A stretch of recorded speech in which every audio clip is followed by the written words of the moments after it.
Hi, I'm Kaylin Lepre with Visit Mammoth, and today we have Nancy Fiddler with us, who is the head coach for the Mammoth Junior Nordic ski team, and she's going to share some of her expertise with us over cross-country skiing, which leads me into my first question. What is the difference between Nordic skiing and cross-country skiing? Well, Kaylin, that's a great question, and the answer is they're one and the same. Okay, glad to clear that up. Cross-country skiing describes what you're really doing, which is skiing across the land, up hills, down hills, and through the flats. And Nordic refers to the origin of skiing, which comes from the Nordic or the Scandinavian countries. For being such an older sport, I don't know very much about it. What are some of the basics between different skiing types and the gear that you need? Well, there are three basic types of cross-country skiing to talk about. The first one is classic skiing or striding and gliding. And you would go to a machine-groomed area to do this. There are tracks and trails set out to do that. And it basically mimics the walking movement and relies on push and glide. You use a ski that provides grip, but also allows you to glide. And it's a great introduction to skiing.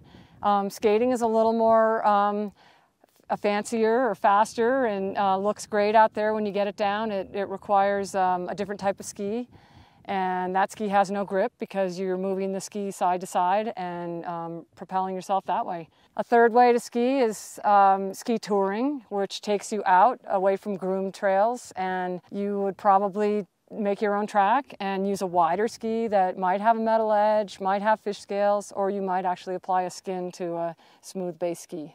Being a coach, you see all aspects of the sport and you see a lot of rookie mistakes, I'm sure.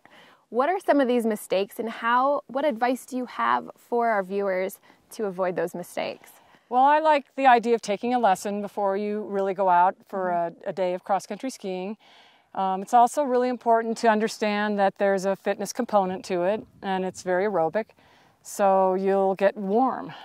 It helps to be in shape and to also wear layered clothing that allows you to be comfortable and take a layer off when you're going uphill and maybe put something on going down. Makes a lot of sense. Carry water. Yes, sunscreen, glasses, exactly. A snack. All the basics. A snack is always good because you're doing a lot of aerobic movement. So correct. Yeah. How do you stop going downhill?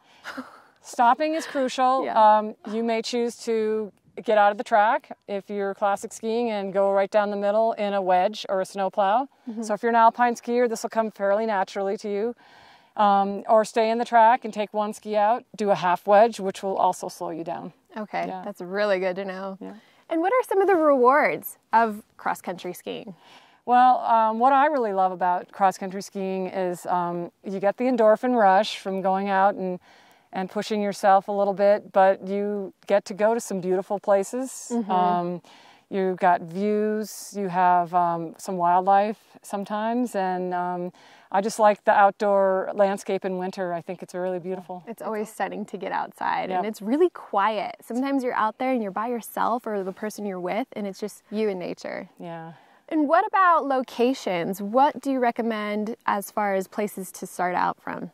Well, Mammoth has quite a few good cross-country ski locations. Tamarack Cross Country provides a full trail system with rentals and lessons. They've got trails for beginners all the way through experts, so something for everyone, and you could spend a whole day on those trails. Other groomed trails include the Shady Rest system right out of town in Mammoth, or if you go to Mammoth Mountain, you can try the Minaret Vista Trail, which is pretty short and goes uphill, but it takes you to an amazing overlook of the minarets and also Mammoth Mountain.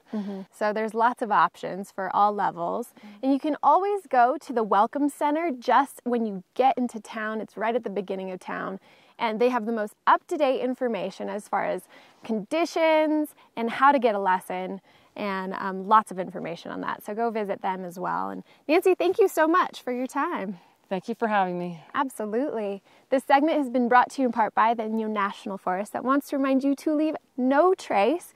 So being courteous of other people using the trail is very important when you're cross-country skiing. Thank you guys for tuning in, and this has been your reminder that the mountains are calling.